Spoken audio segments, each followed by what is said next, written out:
is Wicked for Good. That's right. The next installment of the Wicked franchise. And I have a hot take. Hot take right here. Because we talked about this on the show before. Like, for the past year, all I've heard is people learning what the second half is about and like being disappointed. So it's been a year-long build-up of like, oh, I know people are not going to be happy. Yeah. Even though I didn't know what the second half of the play was about. Yeah.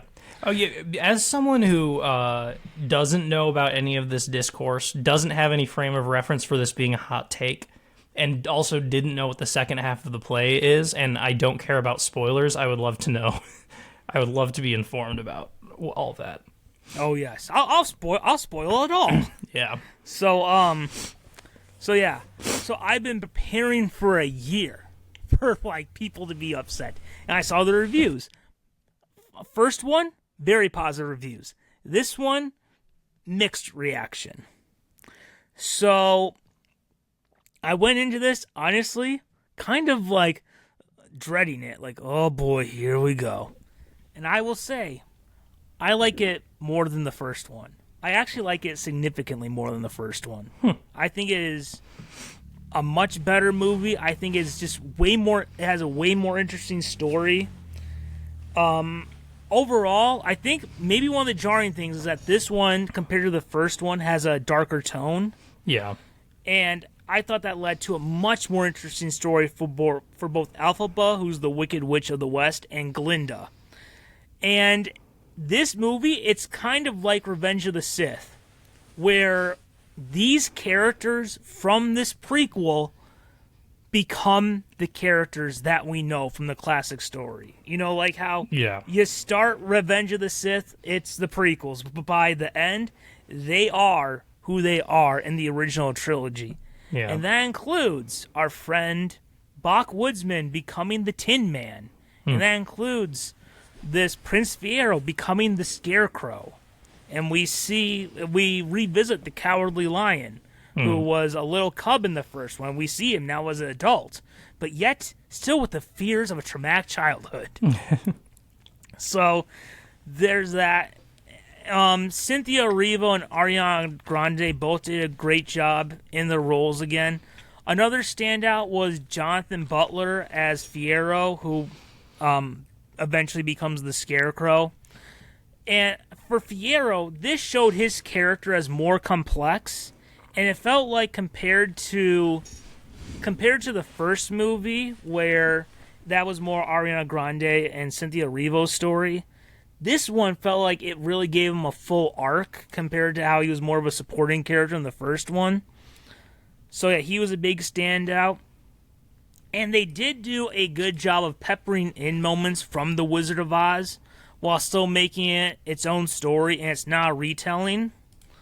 And I will say, I think one of the mistakes this movie made was that in the trailer, which, I don't know, did you see much marketing like on Hulu or anything for it? Not a ton. Well, in pretty much most of the marketing, you see like a bunch of Wizard of Oz stuff. Like you see Dorothy and Tin Man and all that. I think it was a mistake to show that in the trailer, because I went in kind of expecting like a retelling of The Wizard of Oz. Mm-hmm. And the Wizard of Oz stuff is pretty much 45 seconds.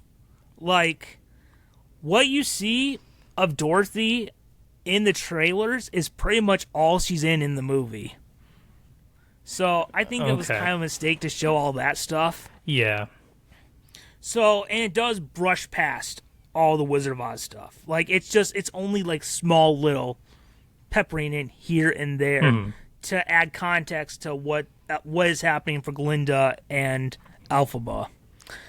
So one creative choice I knew about ahead of time that I thought was a mistake was that they weren't going to show Dorothy's face in the movie, which I was just like, what? It's almost like, I mean, obviously it couldn't work, but it's almost like admitting, look, we couldn't get Judy Garland. We're just not gonna show her face, and we'll just have a stand-in. Yeah. Now, when I heard about that, I was like, what? But in context, knowing how, man, they brush past Wizard of Oz, it's not that big a deal. there's only a couple of times where it's distracting where you don't see her face. Okay. Yeah, so it wasn't too bad.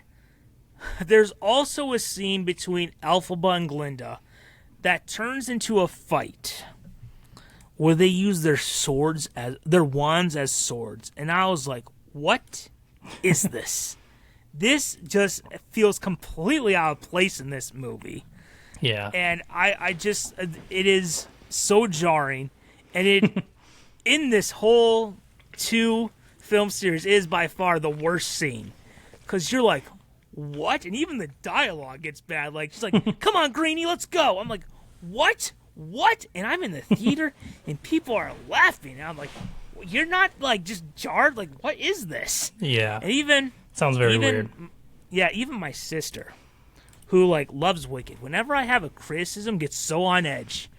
Or I'm just like, well, is this a plow right here? What? What do you have to say about it? Even she was just like, yeah, that scene is not good. Even because she had watched the play ahead of time, even in the play, I'm like, this is weird.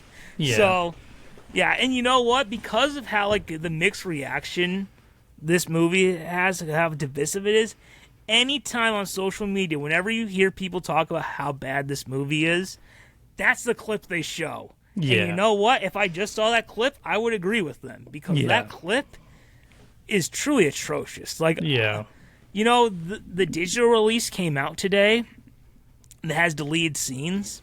I'm very curious about what scenes didn't make the cut, but this one did. This weird, like, we're going to have a Jedi lightsaber sword fight made. Yeah. So, yeah.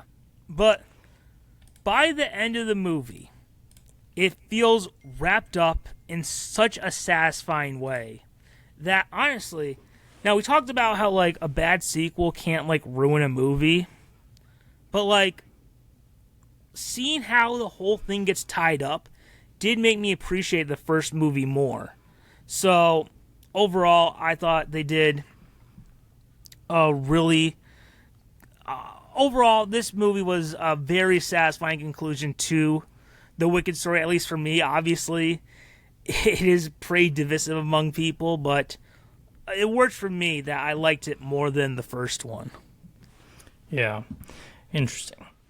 By the way, I do have a plot twist that I found out that, like, is more of a behind-the-scenes thing than it is what actually happens in the movie. Oh, really? So, one of, obviously, when I talk about sitcoms, for me, the Holy Trinity is Seinfeld, Curb Your Enthusiasm, and The Office. What might be my favorite episode of Curb Your Enthusiasm is one that involves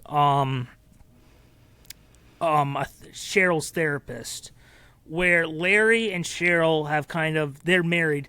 They go their separate ways, and Cheryl is seeing a therapist, and she constantly is listening to her therapist, and Larry's idea to get her to for the therapist to say good things about him is that he'll stage a robbery, and then he'll be there to kind of save the therapist, and it backfires because the therapist starts falling in love with him, and it is probably my favorite episode of Curb. It might be, in my opinion, the greatest sitcom episode of all time. And when I watched the first Wicked, I was like, oh my god, there's that therapist. There's that therapist in a crowd. I'm like, wow, good for her. She got another acting job, because I had really never seen her before. Yeah. It wasn't until I watched a Watch Mojo about the Easter eggs that I found out that the actress who played the therapist in that episode of Curb Your Enthusiasm also wrote the script of both the play and the movie of Wicked. Oh, wow. So I was like, what? What? Wow. So, quite a twist indeed. Yeah, that's crazy. I am curious, like, now here, having heard all of the, and this is just a more back to general Wicked question, but so what is it about the second half of the play and the movie? But what is it about the second half? Is it just the tone is darker? Is that? I think it's from what I've seen online. It seems like the two biggest criticisms are that the tone is darker, the first half people say feels dragged out and just kind of repetitive of the first movie. Because it is kind of just like, where have we been? What's happened to these characters since then? Yeah. So it is a little bit like we're setting up where they've been before we really get the plot moving. Yeah. That seems to be kind of the big criticism. I don't know. I haven't really seen anyone like upset of like, oh my god, you mean these characters the whole time were Tin Man and Scarecrow? You just shrunk the universe or whatever. Yeah. I haven't really seen any criticism of that, but it does seem like being darker and kind of the pacing seems like the first half of the pacing seems to throw people off. And also, one criticism I've heard is that the songs in the second half aren't as good. Oh, okay. I mean, I think the two best songs they had were in the first movie, but that seems to be it.